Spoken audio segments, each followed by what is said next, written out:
Hey guys, I wanted to cover this sooner, but things happen. So 2 days ago, the Disc Golf Pro Tour announced that they're going to acquire JomezPro in a major media consolidation deal.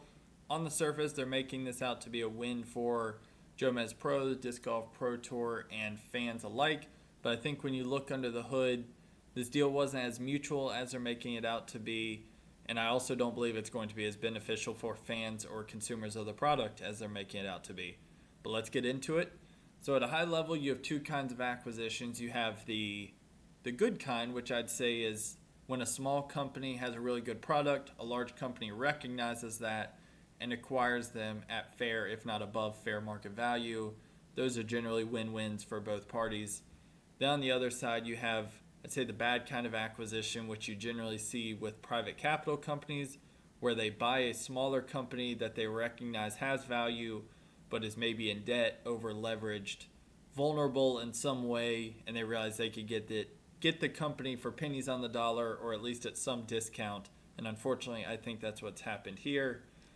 So scrolling down, just over a year ago, JomezPro announced a bold new deal with the Disc Golf Pro Tour, agreeing to pay $250,000 a year for 2 years of MPO lead card coverage rights. I remember when this deal was announced and thought $250,000 a year just for MPO lead card was a crazy amount of money for JomezPro to pay. When you look at their YouTube channel, the category that they're in, the views they get per year, I would estimate they make between $250,000 and $300,000 a year in YouTube ad revenue. So let's say somehow I'm right about that. We'll never know unless you're an insider and put it down in the comments. Please do. But let's assume that's right, and these are offsetting each other. So what they're paying to film it is offsetting what they're making from YouTube ad revenue. Then you have to compare, well, they do make money on merchandise, they do make money through sponsorships, but on the other hand, they have 20 employees, they have travel, they have equipment, they have insurance, all of the expenses that go into making their product. And when you consider all of that, I wouldn't think that they're turning much of a profit, if a profit at all, because those expenses that go into making their product, when they weren't paying for the rights or weren't paying this amount for the rights, I'm sure they were doing very well. But with this, I just don't see this being a sustainable business model with just how much they spend to produce it. Like, how many 450,000 subscriber channels have 20 employees? Most times it's like one or two employees, maybe three, but 20. It's just not sustainable. Sure enough, sources tell Ulti Disc Golf that the rights fee was never paid as JomezPro faced financial trouble after seeing a drop in revenue during the 22 season. Gomez said that rather than seeing e-commerce sales, a major component of Jomez's income, plateau, something they had long expected, especially after the huge increase in demand in 2021, it was like a cliff, just straight drop-off basically. Jomez's Patreon subscriber count dropped nearly 40% from July 2021 to April 2023, perhaps in part due to an increasing shift in viewership towards live coverage. So between this and then what you'll hear in interviews with Jonathan Gomez recently, it sounds like he was expecting disc golf to continue growing at the absurd 50% rate that it did towards the end of COVID and then post-COVID. That 50% clip he expected was sustainable. Newsflash, no company grows at 50% every single year. It's just not possible. And especially something like disc golf was not going to continue to grow at 50%.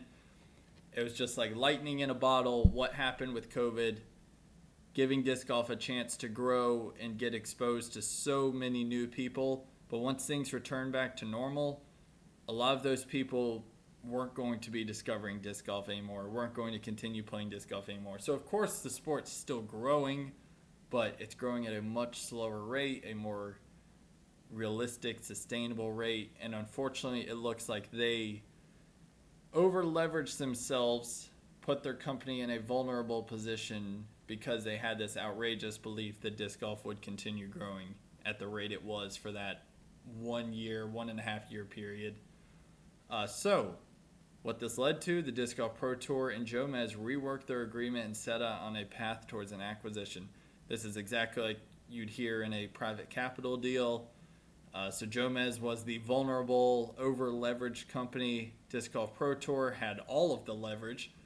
because they could take a variety of measures. I mean, they could sue them, they could acquire them. There were a number of things they could have done, and Disc Golf Pro Tour and Jomez decided an acquisition would be best. And so now Disc Golf Pro Tour, who has a monopoly on the world of professional disc golf and live disc golf, now has its own post-produce arm within it. And so it sounds like JomezPro is going to be focused on the live coverage. They mentioned this season Jomez operators have been providing footage for the live broadcast, something a company hadn't done in the past.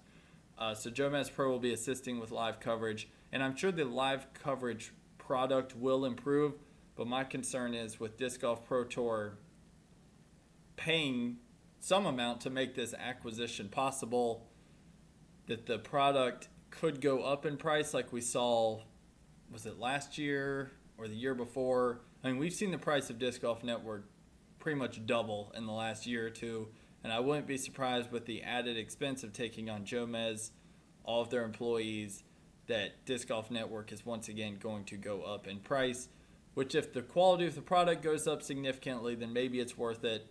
But unfortunately, if it doesn't go up, we can opt to just not pay it, but there really isn't an alternative. The alternative has been post-produced content, JomezPro being the leader along with Gatekeeper, Central Coast. But now JomezPro is part of Disc Golf Pro Tour, Disc Golf Network. And so there's a big conflict of interest with post-produced content now. With lead card, it's still going to be JomezPro, I assume. It looks like Gatekeeper's covering MPO chase card. JomezPro will continue covering lead card. But what's to say that JomezPro doesn't just get lead card, chase card, and third card? What about fourth card? Disc Golf Pro Tour having a monopoly over the product that all of these companies rely on. If JomezPro is in-house, what's to stop them from just giving all of the cards coverage rights to just JomezPro? And you might be thinking, well, JomezPro has a good product. That wouldn't be the worst thing in the world.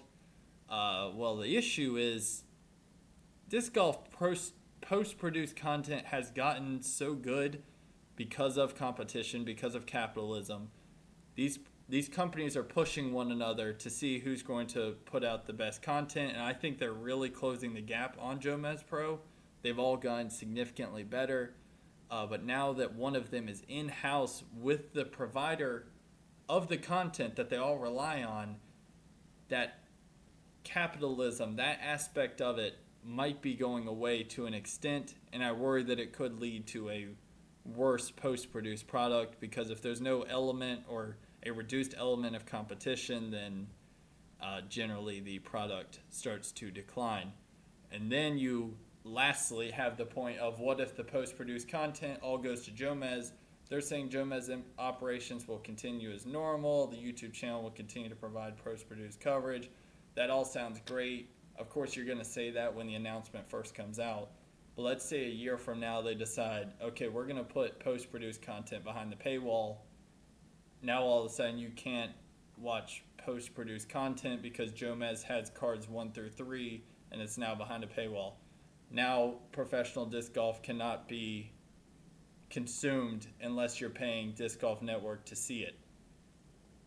You see where the issues can really start to add up here with this acquisition. And so I'm just putting my thoughts out there. Let me know down below what you think. Overall, I don't believe it's good news for professional disc golf. I wish they could have come to an agreement where maybe they restructure their contracts so Jomez remains independent, still has the rights to lead card for MPO, but like I said, remains independent. Disc Golf Network's doing a great job with live coverage as is. I know it could be better, but it's already improving at a pretty good rate. And so it seems like things could have just remained as is, and yet here we are. So let me know your thoughts down below on all of this. I'm sure we'll hear more details in the coming days, and maybe I'll make a follow-up video on this.